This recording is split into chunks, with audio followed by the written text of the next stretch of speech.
Jenna, thank you so much for joining me on the Salon Owners Collective podcast. Pleased to have you here. Thank you for having me. So I'm excited to have you on this topic today because I know for me in business as a business owner and now as a business coach, I observe in other salon owners like myself, there's this kind of phenomenon when we're waiting for the perfect team to arrive so we can have our perfect business. So then we will be successful, and then we'll be profitable, and then we'll be happy, and then we'll be successful.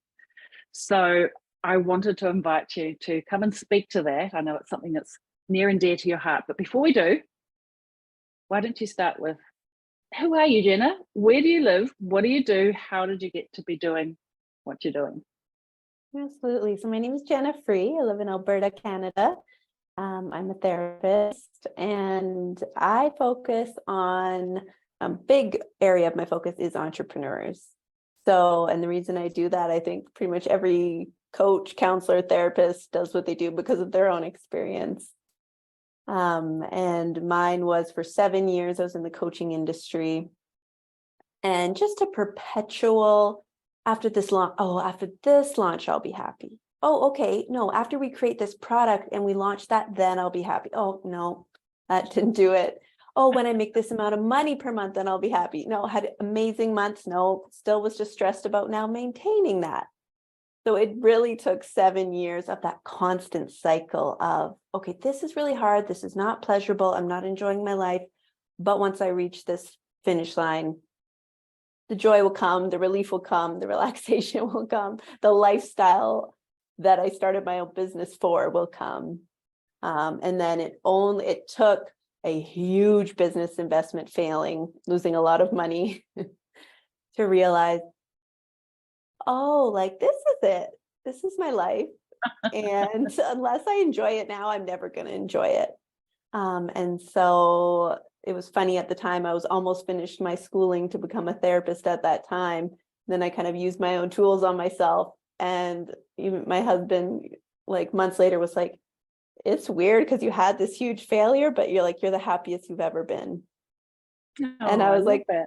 That is so cool. And if an entrepreneur can grasp onto that of like whether my business is having a rough time or soaring so high, you can be good, like you will survive. But if your happiness is based on how much money you made, or just waiting for this magical equation of the perfect team or the certain amount of profit, it's just never going to come. And then you get stuck in the cycle. And of course, kind of we're all centering around the mental health piece of that, and happiness and contentment. I love that. And I think it's great that we're talking about it because it's not just a problem that you or I have experienced. I think every entrepreneur or business owner, probably most people in the world even, experience this to some degree. And so before we get to, all right, maybe recognizing that you listening maybe have experienced this also, and what the heck are we going to do about it? I would really love to know, Jenna, like, what do you do now? Like, how do you solve that? What's a day or a week in the life of Jenna Free? Well, it was so funny because I kept it. I have this journal of before our big launch of this technology that I put so much money into launch. It's like, okay, once it launches and we're doing so good, this is like, that manifestation of this is what my life's going to be like. And I wrote this list of what my daily life would look like. And then after the flop, I looked at it. I'm like, I could have been doing all of those things every day. None of those required massive amounts of money. What was I waiting for? It was literally like, get dressed in nice clothes, like eat well, don't eat a bag of potato chips for lunch while you're furiously working, like give myself the time, move my body more. It literally said, get out of the house and see people. Because I'm an entrepreneur that works on their laptop all day in my home. And so when I really had that aha of like, oh, the things I truly value and the lifestyle I wanted was always available to me, but I had these thoughts, beliefs, and ideas that I needed to have a certain amount of success or be earning a certain amount of money to enjoy that life, when that wasn't at all true. And so when I tapped into that, like, okay, let's start living that life now. And then all those beliefs came up, and I had to work on those things of, oh, I deserve, happiness and contentment now, regardless of how much money I'm making, how my business is doing. That should be a standard. And then so acceptance and commitment therapy is the type of therapy that I practice. And so using a lot of these tools, I was able to get to a place of like, oh, I'm actually present. Parenting is more enjoyable. I have a 3 and a 4-year-old. And before this, I was always like, how can I get bedtime to go quicker so I can work? How can I, just let's get through parenting. That's so sad. It's really, I had postpartum depression. I'm pretty sure part of that was because I felt like I don't have time for this. I need to be successful in order to be happy. So I can't enjoy anything in the present moment until that has been built and has come. Which is absurd because I had phases of what people would see as very positive, good success, but I still didn't click into this feeling of, oh, I'm good and I'm here and I'm present and I'm enjoying myself. So being able to, I've learned that I really value that, being present and enjoying my life. It was just kind of shrouded under this societal idea of success and money equals happiness. And so what does your business look like today? I'm a therapist. I have one-on-one clients, and I'm, for right now, just keeping it calm and a little bit smaller and slower pace. And of course, you want to earn enough to sustain yourself, but I don't have that same frantic energy I did where, oh, I got to make a new product and I got to launch this and I got to do that. And I could do all those things. I technically have the bandwidth, but I don't want to use all my bandwidth for work anymore. And that will change, I'm sure. But right now, just my private practice with one-on-one clients is really feeling good. So I'm running with it at the moment. Love that. Let's unpack this kind of, how do people get into that state? Like, how did we get there in the first place? And what if we can recognize that we're there, what the heck are we going to do about it? What do you think are the things that lead us to this point of, I don't have time for my real life, I'm too busy trying to make ends meet or be successful or make sure my business doesn't fall over? What's that all about, do you think? Yeah. Well, I think there is a difference between making ends meet, where I'm literally not going to eat this month, and, oh, I want a big flashy business and I want to make tons of money. That's two very different things. So I'm kind of more talking on the yeah, you have your bills covered.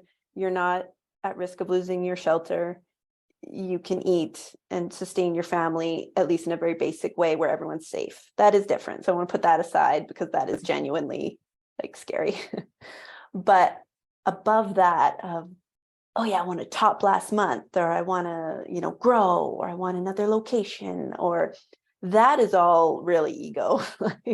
That is not necessary to live. So I just want to kind of make that distinction. And so one, I think we are conditioned to think that way. If you think of just mainstream work, everyone's waiting for retirement. And what for? Because it's that same mentality. Oh, I'll be happy when. But as I'm in a stage of life where my parents are retired, all my friends' parents are now retiring, and it's not good. That's not what we've all been taught it will be. A huge part of that is just capitalism. The world wants you to work your ass off, and then when you retire, they don't really care about you. But if they dangle that carrot of, ooh, retirement's really amazing, and then your life's going to be enjoyable, you'll work. And then when they don't need you anymore, you can be on your way. But it's really a false promise. And therapeutically, we know you're not going to have something later that you don't have now. So there's nothing if you're not present now, you're not going to magically be present later because you make more money. You have to cultivate it now. So if you want happiness, you want contentment, you want fulfillment, you want presence, all of these things that I think most people desire, you have to cultivate it in the now. It's presence, after all. You have to really work on it now, no matter what your external experience is, because it will not come with retirement. It will not come with that perfect team. It will not come with that second location. It's not just going to appear out of nowhere. It has to be cultivated internally. So if we can let go of that belief of like, oh, that external thing is going to bring that quality of life, and bring it to the truth of like, oh, it's up to me to cultivate that and enjoy my daily life, whether I'm in a lull, whether I'm doing really great. That's the practice, if that's the life I want. Yeah, I love that. Happiness comes from within is really kind of the message. So then it's about, how do we find what is happiness for us? How do we dig in within to find it? Where do we start? I think first, always in anything, especially in the internal world, is awareness. So some people might be listening right now being like, oh no, I'm not like that. Like, okay, really look, are you waiting on a certain, profitability? Are you waiting on, like you say, having the right team? Is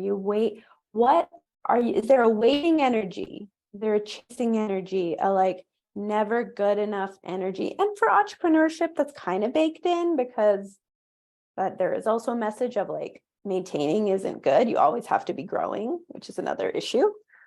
Because like right now I'm in kind of maintenance, with a little bit of growth. I'd love a few more one-on-one clients, but like I'm not building the state of my business or the form or adding things. It's like running as it is. And I feel like we've all been ingrained, like if you're not hustling and growing and constantly evolving, you're failing.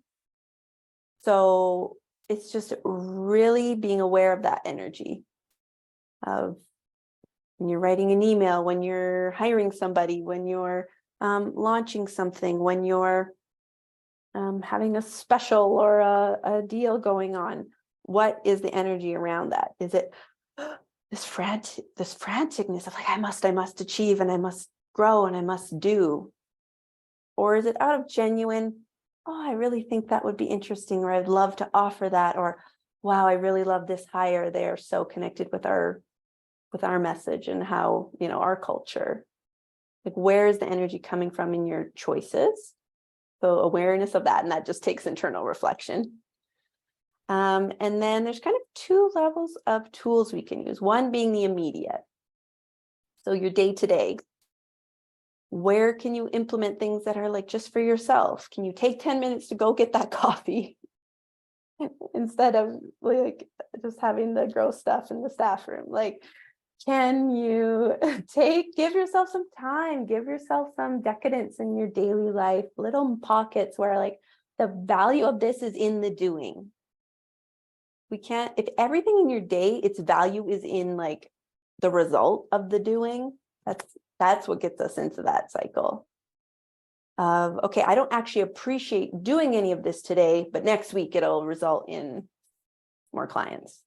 Like that, we can't function completely in that energy. So it's adding things where the process is the reward. And for everyone, that's going to be different. For me, I love going and getting a latte. Like that's so special compared to just coffee at home. Going to the gym, like booking a class for me, it's like that's purely for myself. That is purely for the experience of the class. It has not a lot of additional like payback later. Like I just enjoy it. I'm very big into thrifting right now. Going to the thrift store, that is just pure like enjoyment and pure pleasure. I love it. So what in your life is just purely pleasurable? So that's like a nice little thing you can do like now. And then I feel like the message with that is, what's the luxury here? Money will come and go, but it's actually time. Like making the latte or the class or the thrift shop. Like that's the luxury that we need to give ourselves, is time. Not on the treadmill the whole time. to It's the amazing. treadmill now for tomorrow's result. It's kind of the message I hear there. Yes, it is amazing. Like even this office I'm sitting in, I think we're just audio, but I redid this entire office 100% secondhand. It costs so little money. I did all the work myself and I love it. It is, but the reward and the love of it is almost in the time it took, in the thoughtfulness, in the hunting for the items, in the process. It's not, oh, I paid someone to come here and renovate it and now it looks amazing. Good for me because I make so much money. Like that is so not as fulfilling to me. So I've actually been finding like with thrifting, it's just a very good analogy of like the time and energy it takes to find these special items to me is much more special and rewarding than going to the mall and buying $1,000 jacket. Like I find any pleasure in that. It's like, okay, I worked really hard to get this money and I'm just going to give it to you and take a thing off the rack. Like that doesn't give me that same internal kind of excitement. So the things that actually bring value in my life cost very little money. And I don't think I knew that before doing this work. I thought like the more money, of course, the better. And there's nothing wrong with making lots of money and being very successful, but you want to have both. For sure. I like that. Actually, it's about both. It's not about one or the other. Yes, that puts it in perspective for sure. Yes. And like you said, that kind of the luxury pieces. I did see a TikTok, I don't know who it was, and they said, like, I started my own business. I've realized for a life, not a life of luxury, but a life of leisure. And I'm like, that is me. And it took me 7 years to realize that. Like, I want to be chill. I want to go to the thrift store in the middle of the day for an hour. I want to, my kids stay home on Mondays and we have what I call Monday Fun Day. We just like go to the play place, go to McDonald's, like just do fun stuff all day. I don't have to work. And it's cheaper. They don't go to daycare that day. Like it's not necessarily so decadent and so pricey, but it's that leisure of time. And so that's something to also explore is like, if you have no time and you have no leisure, was that something you wanted in starting your own business? And maybe it doesn't matter to you and you're really in a growth phase. And, you know, there are phases, of course, you're going to be busier sometimes than others. But how long are those phases? And are they end to end to end to end? And there's never a break. That's something to think about. But the second small piece you can use every day is boundaries. So that's kind of the luxury and the leisure thing is, yes, working hard might be important to you. You really want your business to succeed. But if you have no boundaries and it's just work over everything, because I've always been physically present with my children, but there was no boundaries in my mind. So I was technically with them, but I was impatient. I was like unhappy. I was like, oh, I'm just not good at parenting. Like, I'm just not into it. I'm not very maternal, but no, I'm actually way better at it now that I have boundaries like in my mind as well. Like this is not work time. And so my brain is going to be here as well as my body. So you may have like physical boundaries where you leave the building, but is that boundary also present in your mind? I think that's so important to recognize. That's certainly, you know, you're speaking as if you've spoken my life for sure. I recognize that mental shift and having to shift away from and let go and stop one headspace and move into the next headspace. We have quite my kids are older, quite a language, you know, kids as they do will just start talking to you in any given moment. And of course I could be doing something else deep in a hole, thinking about something, and they'll be speaking and I have to say, okay, stop. Actually, I wasn't listening to you. I was finishing off the thing. Give me a minute just to finish the sentence. Turn off the phone or the laptop or whatever, put it down and think, right, you have my full attention. And that's just transformed the whole communication in our family because one, they're respecting, I was doing something, I just need to finish it, but I'm going to prioritize you as soon as, but I don't want to just like, I'm halfway through a sentence or whatever. And so there's this real sort of respect about listening and actually you're a priority for me and I will put this down, but I just need to finish it. And so it works both ways. And that's been really great for us because that's the transition that it's taken for me to be the impatient. Like, honestly, can't you see I'm doing something here and you're talking to me about something insignificant? I don't want to be that guy, that mum, you know? Yeah, love that. Yeah, even if you don't have kids, but you're a partner, you're For daughter, sure. you're a son, you're a friend, and being with people. I've also learned in all my studies and in my personal life, like interpersonal connection is what brings a lot of happiness. Like relationships is really the foundation of a lot of people's. And when I say happiness, I mean more like kind of the deep, like contentment, fulfillment, not like, ooh, yay, I get to go to the thrift store. That's kind of like superficial happiness for me. Whereas my kind of foundation of fulfillment and contentment comes with connection with people. And that typically is the case for most people. And so if we take that for granted, and now we have no boundaries and the work is impeding and affecting all of those relationships, you aren't going to have that contentment and fulfillment, even if you do love your work, because you do need a balanced life for your mental health and for your well-being and happiness. So if we recognize that there's not enough balance and we need to go back to creating a little bit of space in our lives for the other parts of our life. I know one of the challenges that certainly I've faced in the past, and I see it in business owners, is like, I've forgotten what actually I care about, or what else I would do with my time, or what would I do? I don't want to go to the gym. Where do I re-find myself almost? What are your thoughts around, like, how do we start that process?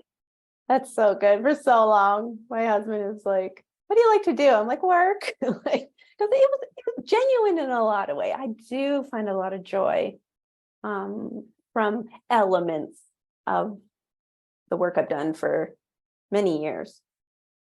But that wasn't authentic, because a lot of that overworking was easing anxiety. So we have uncomfortable feelings. I'm kind of detouring from your question, but just kind of a little premise at the beginning. We have uncomfortable feelings like anxiety of, I'm not going to make my targets this month, or I'm not going to find, the right person to hire this month, or, oh, we didn't surpass last month, whatever it is. And so humans love to be comfortable. So if you're uncomfortable, you're going to use a coping mechanism. And for me, it was just constantly thinking about work. And that's, because, okay, yeah, I'm worried about it, but at least I'm always doing something to try to make it better. But that, that's not genuine. Like, a lot of that's not productive. It's harmful to a lot of other areas of my life. And it kind of solidified the idea of like, I always need to be working in order to succeed, which is not true, because a lot of that wasn't productive. So a lot of it wasn't doing anything for me. And so when you get into this space of, oh, I'm always working, I think sometimes we can convince ourselves like, that's because I really, really love it. Is it? Or is it because you have anxiety, or you have these uncomfortable feelings, it's not going well? And so you use constantly working to try to ease those uncomfortable feelings. So we do need to get back to, I think a great way to figure out what you do want to do with your time is, well, first we have to make the time. Because if there's no time there, the best way to see what you would do with your time is to have time and see what you do with it. Like, if you're working all the time, then you're like, what would I do if I wasn't working all the time? Well, that's just a hypothetical question.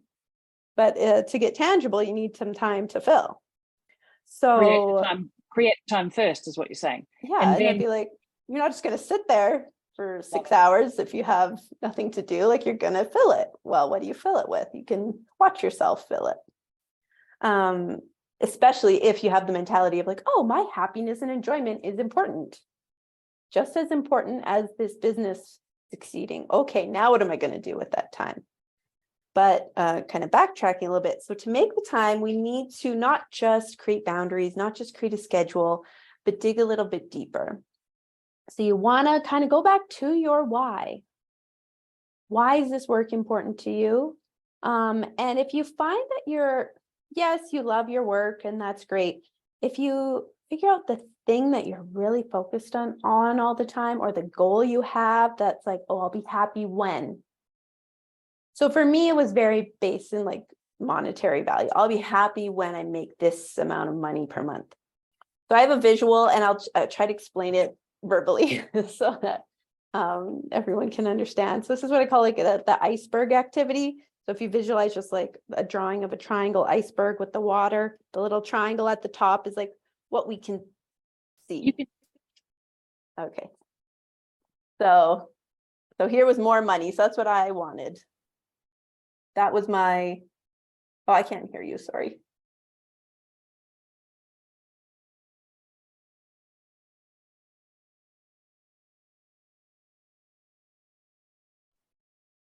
So I have an example that is kind of my own from when I was in this time. And so the top of the iceberg is the top little piece that we can visually see and we're conscious of. So I was in pursuit of more money. Yes, I'm fully aware of that. I have the numbers and like written down everywhere and trying to do the manifestation, writing it out stuff and thinking about it all the time and calculating if this many people joined my website or if this many people bought my program. So the money was very visual and very in my awareness. What was underneath in the iceberg was the things that I subconsciously thought more money would bring me, but I wasn't conscious of it. So why was I working so hard at trying to make more money? And I come from a place of privilege. I have a husband who has a good job. I live in a nice house. I'm not in need of any basic things. Like I have all my basics covered. So where is this desperation coming from? And so underneath the water, the unconscious part for me was freedom, time, ironically, less stress, help. Like, ooh, I could hire somebody to do XYZ for me. Self-care, and then kind of going into the more ego-based stuff of like respect, admiration, attention, making your parents proud or impressing people with, oh, that thing you were pursuing worked out, the admiration of your peers. So once I discovered, oh, that's what I give a shit about. I don't care about that. I don't care what's above the water. It's that in my brain, I saw this all as one thing. I saw the iceberg as one big thing, but I wasn't aware of the bottom part of it. So more money to me was my access to these things. But that's not truth. That was just my specific perspective that latched onto that.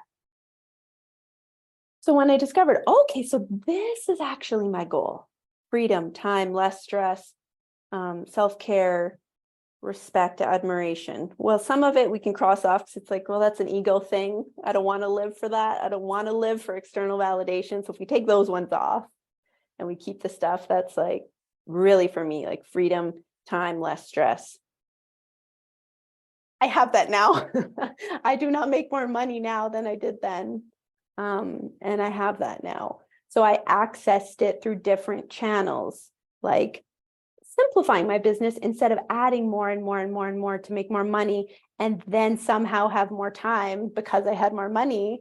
I just went straight to them making myself more time. You go kind of straight to the heart of it versus doing the wraparound of, oh, I want the perfect team. I want all the perfect hires so that why? So you can draw a little iceberg with the line, write the thing that's obvious to you that like, yeah, I've been really desperate for this thing or hyper focused on this thing. And the ratio of like the attention I give it and how big it is doesn't seem proportional. There's always something there. For 10 years, I had an eating disorder and I was so obsessed with thinness. It's like, that makes no sense because that wasn't like in my heart, that's not who I am. I am not a superficial, vain person that wants everyone to think they're so great. So I'm like, that didn't match my soul. So what was it in that? Like I wanted to look a certain way. And that's really what this specific activity came from, was an eating disorder client who was so like, thinness is the most important thing. I'm like, okay, on your deathbed, are you really going to say that? She's like, yes. I'm like, okay, there's something attached to it then, because that's not like a human soul real thing. So what is attached to it? And then when we discovered like, oh, all these emotions and things you didn't receive as a child, you have made those connections that if you lose enough weight and you are quote unquote beautiful enough, you will receive love, worthiness, blah, blah, blah. And so, but you can do this with absolutely anything. Typically, the thing at the top is going to be kind of superficial. Like, why do I care so much that my salon looks really big and successful. Like, even if it's not making more money, I want people to think I'm doing really well. Like, what is that about? What is underneath that is calling you? Because it's probably something much deeper and more authentic and makes more sense to you. And then you can just go straight for that. You want less stress? How do we reduce, instead of trying to falsely have this impression of growth and creating more stress? Maybe what's most self-honoring to you is paring down. Where do we make the most money? Where are we the most profitable? Let's specialize in that, versus looking at big and robust as possible when that's actually causing stress and not even being all that more profitable.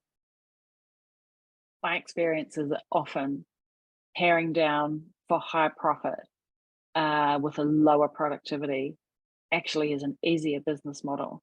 And you don't look as big on the outside, but you're actually highly profitable on the inside. Like, who doesn't want that? Especially if you can take Friday afternoons off, or a whole of Friday off, or whatever, and be profitable too. I feel like this is exactly, it feels like my purpose is to help people have freedom and profit. Like, why can't we have both? I think we can. Yeah. But I like your focus of, like, we just have to zero in on what it is, and then just shoot for that, and just be really specific. Actually, time is important, or actually profit is important, but without all of that. Yeah. And how much profit is important? I do think we are skewed with what's like normal. I see so many. I've deleted TikTok recently because I'm a little too addicted to it. But on TikTok, I did see someone talking about, like, oh, if you're just making a normal, quote unquote, normal salary with your business, you're failing. I'm like, excuse me, that's horrible. Like, to me at this point, having the salary of, like, a profession where you're working Monday to Friday, 9 to 5, and I only have to work 3 days a week, that is like ideal. That is all the money I need. Like, in addition to my partner's income, we have a beautiful, beautiful life that is very wanting for very little.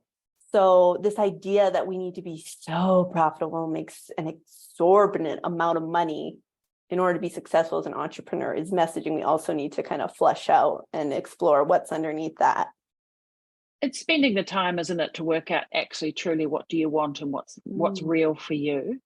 Like, everybody's situation is different, and what is the ideal amount of time and profit and income for their situation and the things that they truly want. And until we have clarity on what that is, how can you create it, I guess? So I kind of sense that there's this need to spend a little bit of time in actually working it out. Otherwise, we're aiming for goals that we're not really articulated very clearly. Yeah, sitting down with a pen and some paper of, like, what do I want? And then that comes into values, which typically the things on the bottom of your iceberg are going to be your values. So, like, to me, like, freedom and having time and kind of being able to slow down is a really important value in my life. So where can I bring that? With my children, I try not to overschedule. I want time. I want freedom with them to, oh, we feel like doing this, and we can do it. So I don't overschedule them in activities. Things like that is, you take your values, yes, put them into your work, but then you can also bring those with you in every aspect of your life and curate your life to actually be fulfilling, actually align with you. And then when you do that, you'll notice you enjoy the day-to-day more. You notice you'll prioritize, oh, this experience of living my life is becoming more important to me because I'm aligning everything and it's all feeling good, versus being caught up in that constant growth.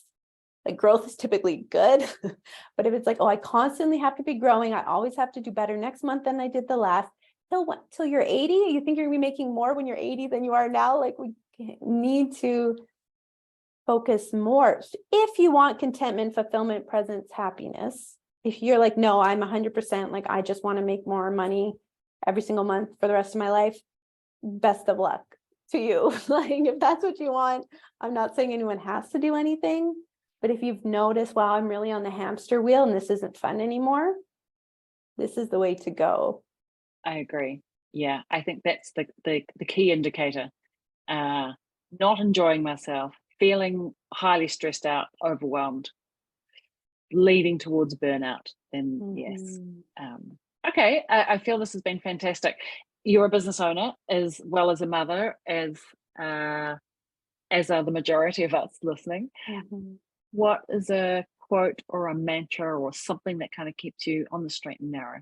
Can you share? I do like a little bit of perspective. So just really focusing on like, because one of my other big aha moments was when I literally said out loud, I'll be so pissed if I die before this launch, because I was really pushing my life to like after the launch. And so I was like, I don't want to live that way. I want to live, and I mean, it's cheesy, but it's like every day is my last. Well, also hoping for the future. So we're balanced out, of course. But like the time I spend with my kids, I really prioritize my brain being present. Um, if I have a day, I will take some time to myself and really work on not feeling guilty about it, genuinely sucking it all up and enjoying it. And perspective is everything. So if you're just in that constant reminder of like, even saying like, okay, if this week was, if my weeks were limited, what would I want this week to hold? Oh, I want to actually see my friends more often. I'm noticing I'm not like connecting socially as much. I want to have, quiet time in a coffee shop. I want to, have more reflective time with the journal. Like, what do you want if your time was more limited? Because I think that's another thing that kind of screws us up in our thinking is we have all the time in the world. And it's that exact analogy of like, oh, if I just wait for retirement, then I'll enjoy it then. Well, the year you were born and the year you retire are the two most dangerous years of your life mortality wise. So we're not guaranteed that after. So we really need to start prioritizing the during. Yeah, I love that. All right, what is a book you've read, a podcast you've listened to, or something that you think all business owners should get their hands on? You've got something yourself. Maybe there's something that you've read and listened to recently. What can you I share? mean, this is going to be a little bit different than most probably, but like go read something for fun. If all you ever read is about stuff for your business, we're kind of getting back into the problem. Go read a novel that like grips you. And it's like, the process of reading this is purely pleasure. That's my challenge for everybody, to take this work into action. I love that. That's just perfect for today's conversation. All right, Jenna, I know everyone's going to want to stalk you, find out all of the things. Where can we find you? What's your dub and your socials? Sure, you can find me at therapyforentrepreneurs.ca. So I can provide therapy for Canadians, but I also provide coaching for worldwide. So it doesn't matter where you're located. And you can find me on Instagram at Jenna Free Therapy. I love it. I really appreciate the conversation today. It's been really great and very on point. Thank you so much.